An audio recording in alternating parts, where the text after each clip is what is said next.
Libro de Ezequiel. Estamos estudiando el capítulo 13 y 14 en esta ocasión. Ahí lo tiene usted. Gloria a Jesús. Como dijimos, estudio del libro de Ezequiel, parte 9 es en esta ocasión. Ahí me pasé un numerito hacia atrás. Capítulo 13 y 14, condenación y juicio. Eso es lo que hablan estos capítulos, el capítulo 13 y 14. Centro Bíblico del Cenáculo.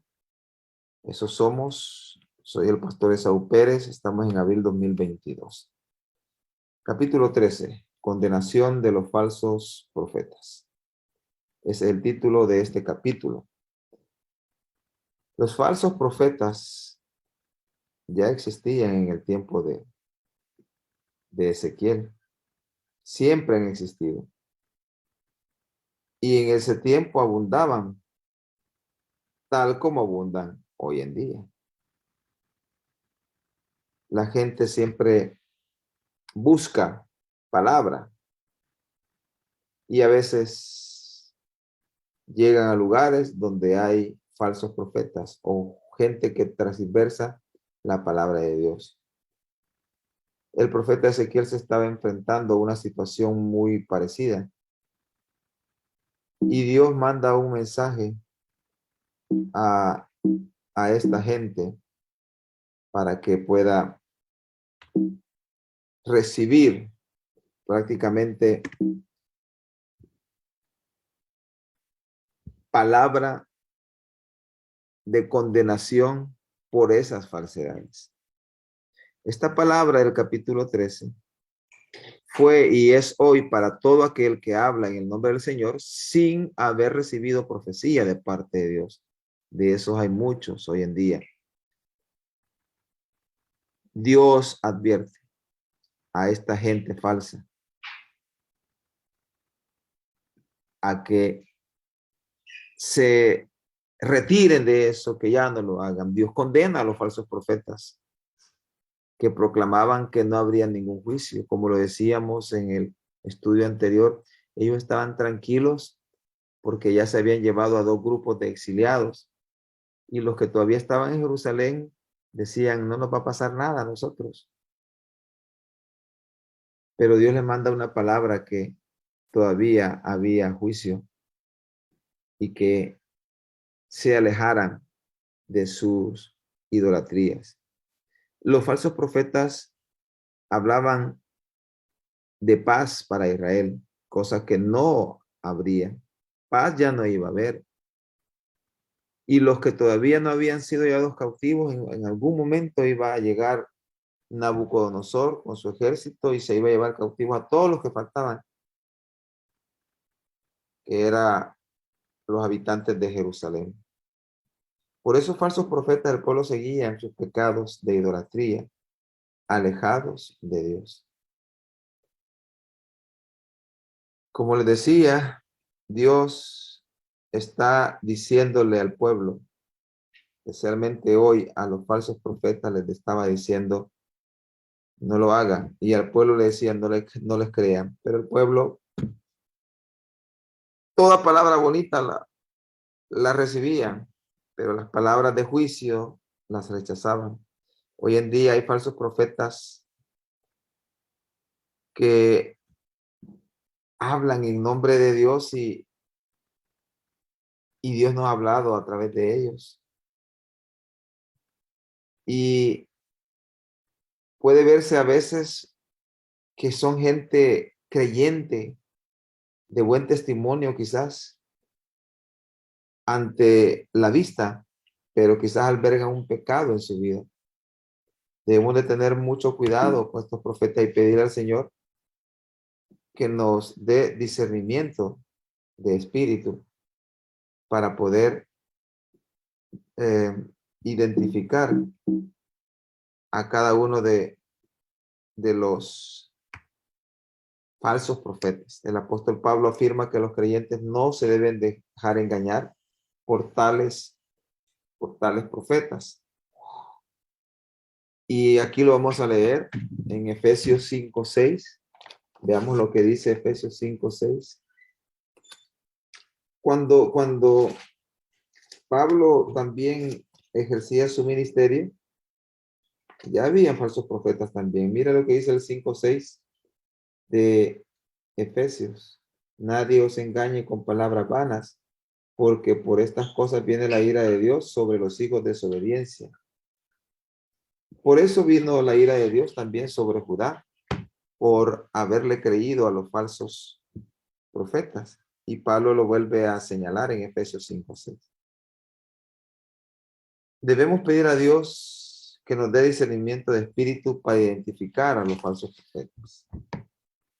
De hecho, ese es uno de los dones espirituales a los cuales nosotros podemos acceder, pero por eso dice en primera de Juan 4, versículos del 1 al 6, amados, no creáis a todo espíritu, sino probad a los espíritus si son de Dios, porque muchos falsos profetas han salido por el mundo. Miren Ezequiel enfrentándose a falsos profetas y ahora Juan enfrentándose a falsos profetas.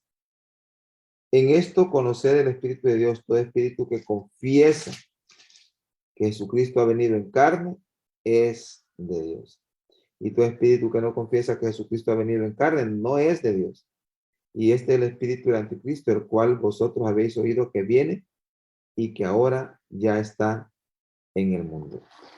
Y el escritor del libro de los Hechos, que se cree que fue Lucas, en el capítulo 17, versículo 11 dice, y estos eran más nobles que los que estaban en Tesalónica, pues recibieron la palabra con toda solicitud. Mire lo que dice, escudriñando cada día las escrituras para ver si estas cosas eran así. Escudriñaban las escrituras para ver si lo que se estaba diciendo venía de parte de Dios. Los falsos profetas en Israel recibirían su merecido, al igual que los falsos profetas de este tiempo. Por eso, amados hermanos, nosotros debemos de creer a la mayor palabra profética que tenemos hoy en día, que es la Biblia. Si algo se habla, se profetiza, se dice que no está en la Biblia, eso es herejía y eso es falsedad. La mayor palabra profética es este libro santo, la Biblia. No estar en la congregación de los santos, destruir sus obras, lo dice el versículo 11 del capítulo que estamos estudiando. Repito, estamos en el capítulo 13 de Ezequiel. Eran una de las cosas que les iba a pasar. Otra de las cosas dice que no iba a ser escrito su nombre en el libro de los israelitas, y para nosotros en el libro de la vida, ¿verdad? Miren lo que dice el versículo 11. Estamos en el capítulo 13. Di a los recubridores con lodo suelto que caerá, vendrá lluvia torrencial y enviaré piedras de granizo que la hagan caer y viento tempestuoso la romperá. Está hablando de sus obras, que sus obras van a ser destruidas. Versículo 9, más atrásito, estará mi mano contra los profetas que ven vanidad y adivinan mentira. No estarán en la congregación de mi pueblo, ni serán inscritos en el libro de la casa de Israel, ni a la tierra de Israel volverán, y sabréis que yo soy Jehová, el Señor. Y ahora para los falsos profetas, no habrá vida eterna, no estará su nombre en el libro de la vida. En el versículo 18, siempre estamos en el capítulo 13,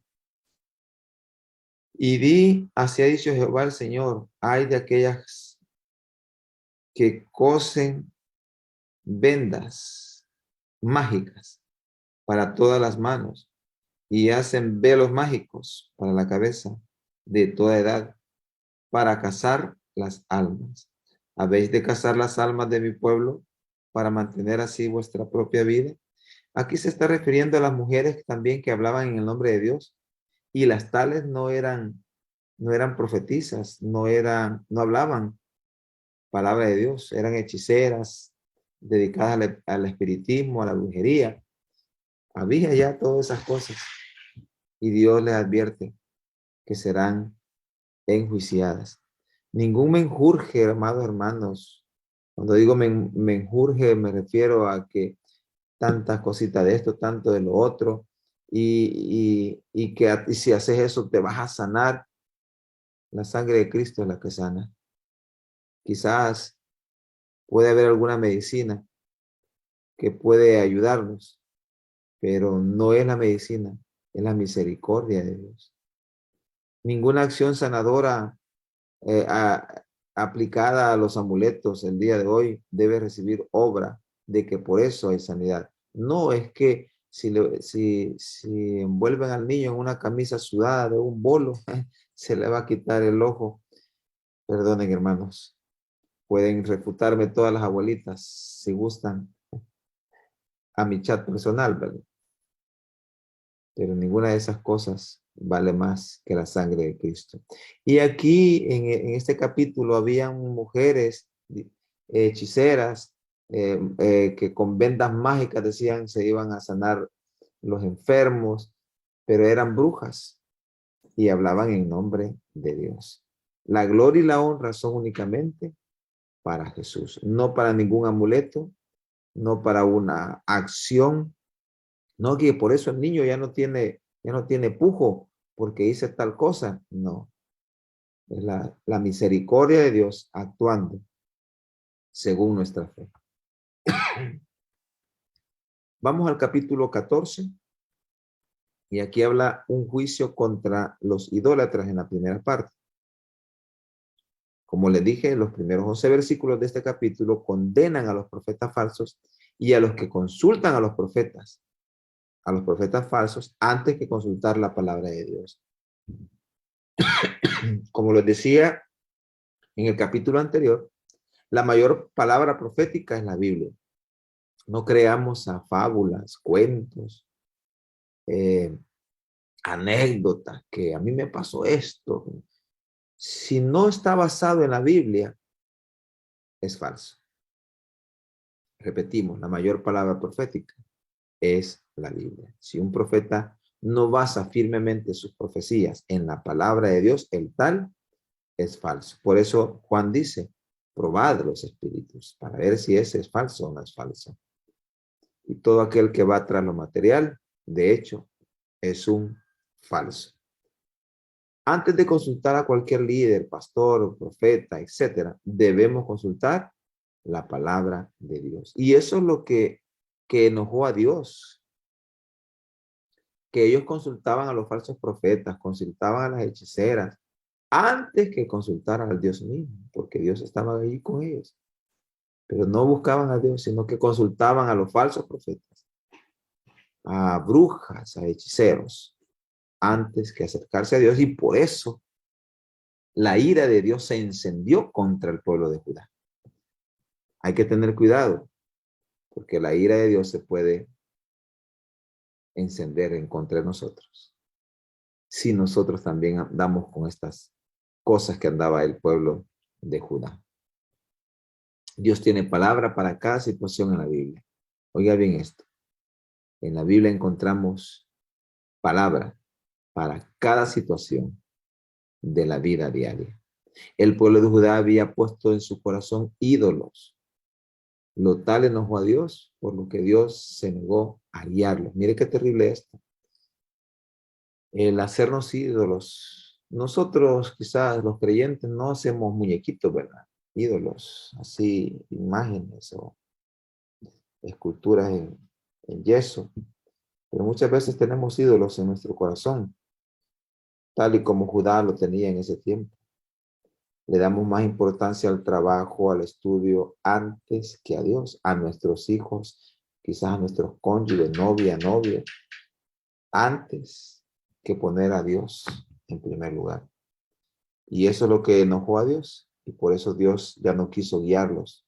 En Santiago 4:4 dice que si nosotros nos hacemos amigos del mundo, nos constituimos enemigos de Dios. Y eso es lo que hizo el pueblo de Judá, el reino del sur. Se hicieron amigos del mundo, de la idolatría, de las cosas paganas, y al hacerse amigos del mundo, se hicieron enemigos de Dios. Por eso Dios aplicó el juicio que dijo que iba a aplicar. Miren lo que dice Santiago 4:4. O almas adúlteras, ¿no sabéis que la amistad del mundo es enemistad contra Dios? Cualquiera pues que quiera ser amigo del mundo se constituye enemigo de Dios. Y eso hizo Judá. Prácticamente se constituyó en enemigo de Dios. Y así nos pasará a nosotros. Dios se volverá nuestro enemigo si andamos de amiguitis con el mundo. En eso se convirtió el pueblo de Judá, como lo dijimos, en enemigo de Dios. Dios juzgará y castigará a tales personas que aman el mundo antes que a Dios. Dios destruirá a cualquier profeta que tolera el pecado. Y lo dice ahí en el capítulo 14:9, porque ya estamos en el capítulo 14. Miren lo que dice el 14:9 y 10. Y cuando el profeta fuera engañado y hablare palabra, yo Jehová engañé a tal profeta y extenderé mi mano contra él y lo destruiré de en medio de mi pueblo Israel y llevarán ambos el castigo a su maldad. Como la maldad, el que consultare así será la maldad del profeta. Y está diciendo aquí que va a castigar la maldad de los falsos profetas. Dios iba a destruir a todo profeta falso, todo profeta que abrazaba el pecado y decía palabras de mentira, profetizando. Una segunda parte en el libro, en el capítulo 14 de Ezequiel, habla de la justicia del castigo de Jerusalén. Jerusalén merecía ese castigo. Estos versículos, o los otros 11 versículos, porque son 22 versículos, hablan de este juicio contra Judá, el juicio final que vendría a Jerusalén, en el cual el templo sería quemado y sería saqueado, todas las cosas valiosas serían llevadas a Babilonia y iba a ser destruido toda casa, todo muro, iban a ser destruidos. Estos 11 versículos nos detallan el castigo de Jerusalén.